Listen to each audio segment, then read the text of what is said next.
വഴുതനങ്ങ കൊണ്ട് ഇതുപോലെ ഒരു കറി ഒന്ന് ട്രൈ ചെയ്ത് നോക്കിയിട്ടുണ്ടോ? ഇല്ലെങ്കിൽ ഉറപ്പായിട്ടും ട്രൈ ചെയ്ത് നോക്കണ്ട ഒരു അടിപൊളി ഐറ്റം തന്നെയാട്ടോ. എന്നാൽ ഇത് എങ്ങനെയാ ഉണ്ടാക്കുന്നതെന്ന് എളുപ്പത്തിലൊന്ന് കണ്ടു നോക്കിയാലോ?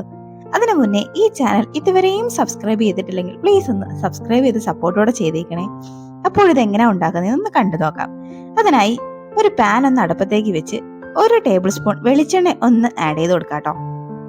വെളിച്ചെണ്ണ ഒന്ന് ചൂടായി വരുമ്പോഴേക്കും അതിനകത്തോട്ട് ഒരു 3 അല്ലി വെളുത്തുള്ളി അതുപോലെ അങ്ങ് ചേർത്ത് കൊടുക്കാം. കൂടെ ഒരു 2 വഴുതനങ്ങ ഇതുപോലെ അത്യാവശ്യം വലുതായി തന്നെ കട്ട് ചെയ്തങ്ങ് ചേർത്ത് കൊടുക്കാട്ടോ.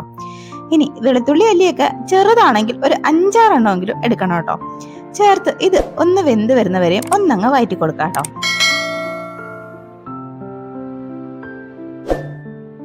ഇത് അത്യാവശ്യം നന്നായി തന്നെ ഒന്ന് വെന്ത് വരണം. അതിന്റെ കളറൊക്കെ ഒന്ന് മാറി വരണം കേട്ടോ. അതുവരെയും ഒന്ന് വേവിച്ചെടുക്കണം.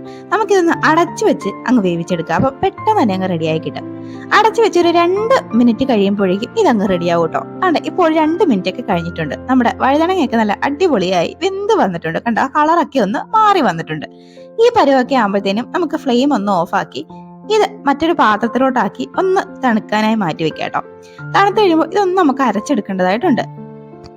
അപ്പൊ ഇത് നമുക്കങ്ങ് മാറ്റി വെക്കാം. ഇനി വീണ്ടും അതേ പാനിലോട്ട് തന്നെ ഒരു ടേബിൾ സ്പൂൺ വെളിച്ചെണ്ണ ഒന്ന് ആഡ് ചെയ്ത് കൊടുക്കാം. വെളിച്ചെണ്ണ ഒന്ന് ചൂടായി വരുമ്പോഴേക്കും അതിലേക്ക് ഒരു 1/4 ടീസ്പൂൺ കടുക് ഇട്ടൊന്ന് പൊട്ടിച്ചെടുക്കാം. കൂടെ ഒരു 1/2 ടീസ്പൂൺ ചെറിയ ജീരകവും കൂടെ ചേർത്ത് ഒരു വലിയ സവാള ഇതുപോലെ പൊടിയായിട്ട് ഒന്ന് അരിഞ്ഞെടുത്തതും കൂടെ ചേർത്ത് കൊടുക്കാം. സവാള ഇനിയിപ്പോൾ ചെറുതാണെങ്കിൽ 2 എണ്ണം ചേർക്കാട്ടോ. ചേർത്ത് നന്നായിട്ടൊന്നങ്ങ് വഴറ്റി കൊടുക്കണം. അത്യാവശ്യം എന്റെ കളറൊക്കെ ഒന്ന് മാറി വരണം കേട്ടോ. അതുവരെയും ഒന്നങ്ങ് വഴറ്റിയെടുക്കണം. ഈ പരുവൊക്കെ ആകുമ്പോഴത്തേന് ഇതിലേക്ക് നമുക്ക് 1 ടീസ്പൂൺ ഇഞ്ചി ചതച്ചതാട്ടോ ചേർത്ത് കൊടുക്കുന്നത്. ചേർത്ത് വീണ്ടും അതിന്റെ പച്ചമണം മാറുന്നവരെയും നല്ലപോലെ അങ്ങ് വഴറ്റി കൊടുക്കാം.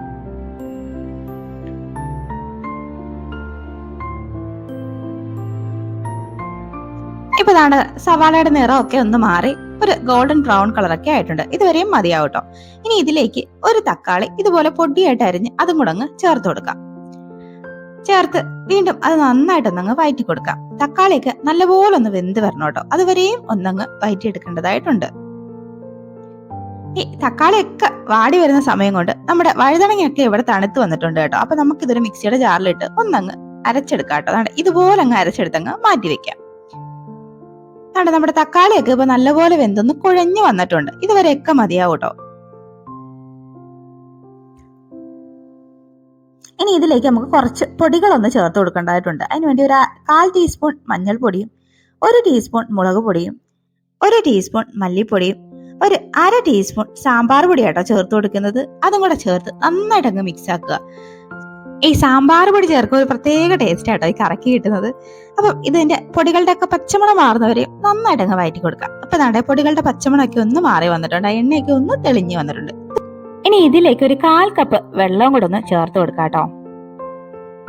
വെള്ളവും ചേർത്ത് വീണ്ടും ഈ വെള്ളവും മസാലയായിട്ട് നല്ലപോലെ അങ്ങ് മിക്സ് ആക്കി കൊടുക്കാം.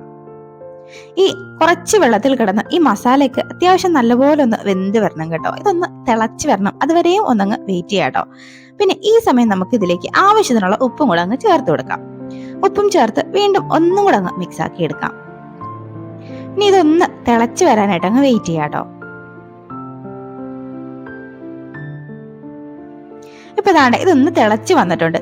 ഇനി ഇതിലേക്ക് നമ്മൾ അരച്ച് മാറ്റി വെച്ച നമ്മുടെ മിക്സും കൂടെ ചേർത്ത് അങ്ങോട്ട് കൊടുക്കാം. നല്ല അടിപൊളി ടേസ്റ്റ് ഉള്ള ഒരു കറിയാട്ടോ. വഴുതനങ്ങ ഇതുപോലെ ഒന്ന് ട്രൈ ചെയ്ത് നോക്ക്. ഇനി സ്ഥിരമായിട്ട് നിങ്ങൾ ഉണ്ടാക്കും കേട്ടോ. പിന്നെ ഇത് നമുക്ക് ചോറിന്റെ കൂടെ മാത്രമല്ല കേട്ടോ, നമുക്ക് ദോശയുടെ കൂടെയും അപ്പത്തിന്റെ കൂടെയും ചപ്പാത്തിയുടെ കൂടെ ഒക്കെ കഴിക്കാൻ നല്ല കോമ്പിനേഷനാ. ഇനി ഇത് നന്നായിട്ട് അങ്ങ് മിക്സ് ആക്കി എടുക്കാം.